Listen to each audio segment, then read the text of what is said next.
Welcome back to our channel. So fans, today is a beautiful, bright day to dive deep into the most explosive, heart-wrenching theories currently shaking up the very foundation of Genoa City. Grab your favorite cup of coffee and settle in, because we are about to unpack a storyline so twisted, so profoundly emotional, and so utterly shocking that it will leave you absolutely breathless. The landscape of Genoa City is currently a devastating battlefield of shattered minds and broken bodies.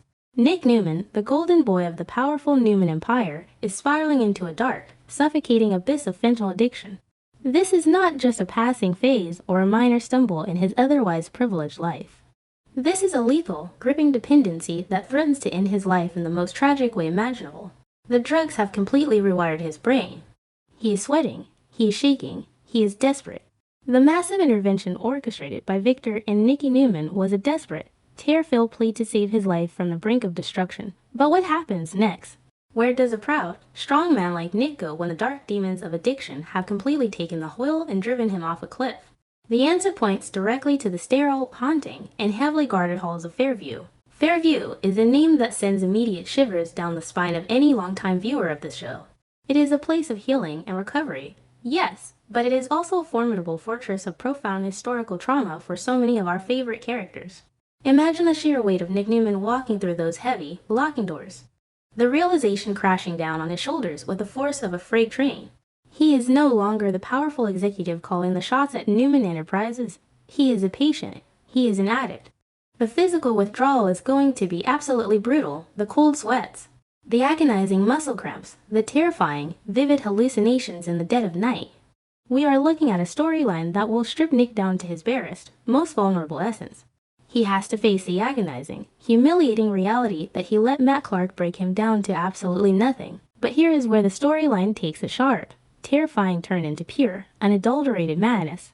What if Nick Newman is not the only resident of Genoa City heading to the psychiatric wards of Fairview? Let us talk about Matt Clark. Matt is currently trapped in a psychological nightmare of his own making. He is suffering from severe, debilitating amnesia. He was held hostage by Phyllis Summers in a twisted game of corporate leverage. He was violently ambushed by a manic Patty Williams who thought she was rescuing him. His mind is a fractured mirror, reflecting a dark past he cannot even begin to remember. The sheer trauma of his current captivity, combined with his violent physical resistance against Patty, could easily lead the authorities to place him under a mandatory psychiatric hold at Fairview. Imagine the chilling scene playing out on your television screen. The heavy security doors of Fairview lock with a loud thud. The quiet hum of the fluorescent lights buzzes overhead. Nick Newman is sitting alone in the common room. His hands are trembling violently. He tries to hold a small plastic cup of decaf coffee. He looks up, the blood freezes instantly in his veins. The air completely leaves his lungs. Walking through those double doors is Matt Clark, the monster. The architect of his destruction, the man who pushed the lethal fentanyl into his life. They are breathing the same recycled air. They are locked in the exact same building. And this is the moment I almost screamed at the screen. The sheer, absolute insanity of this scenario is pure television gold. The victim and the tormentor, both stripped of their wealth, their power, and their freedom, both confined to the same psychiatric and rehabilitation facility. Nick's immediate reaction would be entirely primal, panic, rage, the overwhelming urge to attack. He wants to kill him. He wants to end it. But Nick is weak. His body is ravaged by the grueling detox process. He cannot fight. He can only stare in visceral horror at the man who ruined his life. But when Matt looks back at Nick, there is no malicious sneer. There is no triumphant, evil glint in his eye. There is only profound, empty confusion. We have to dive deep into the complex psychology of Matt Clark in this exact, pivotal moment. The severe brain trauma and resulting amnesia have wiped the slate completely clean. The sociopathic tendencies, the deep-seated, venomous hatred for the Newman family, the sadistic joy he took in torturing Nick and Sharon in the past are all gone, locked away behind an impenetrable wall of medical trauma. As Matt spends time in the quiet halls of Fairview, he is going to start learning about who he truly was. The doctors will talk. The intense therapy sessions will slowly reveal the dark, twisted truth of his horrific legacy. Matt is going to realize that he is a monster. The realization will be absolutely devastating and world-shattering for Matt. Imagine waking up one day, feeling like a normal, decent human being with a blank memory, only to be handed a thick medical file detailing your own unspeakable atrocities. Matt will look at Nick across the group therapy circle. He will see the violent tremors in Nick's hands. He will see the hollow, haunted, terrified look in Nick's eyes whenever he walks into the room.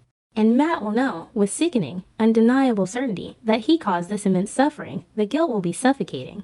The absolute disgust he feels for his own past actions will be a heavy, crushing weight on his chest that he cannot escape. This paves the way for a truly unprecedented and fascinating path to redemption. Matt genuinely regretting his actions is a massive twist no one saw coming, but it makes perfect psychological sense given his amnesia and current vulnerable state. He will try to approach Nick. He will try to make amends in the quiet corners of the rehab center.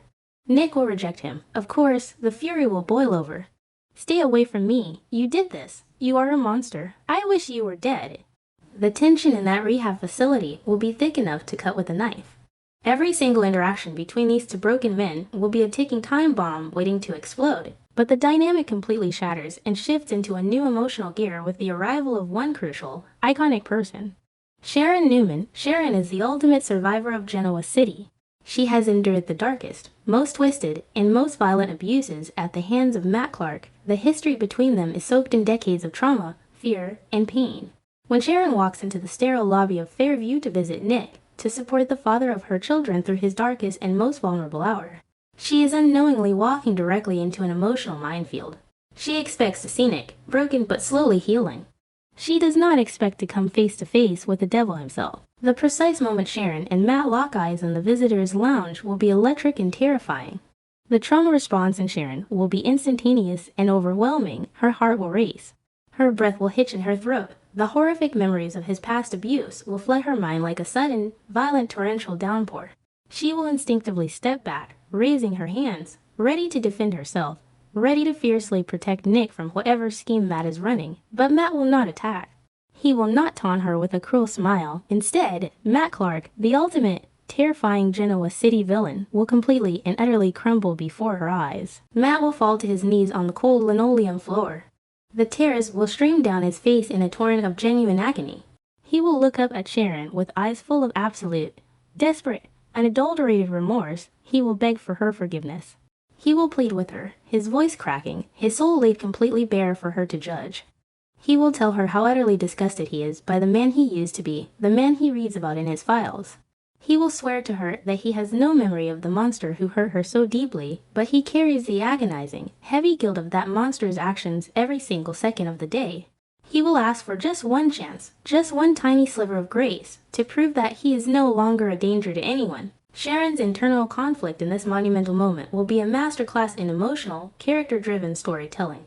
Can you ever truly forgive the unforgivable?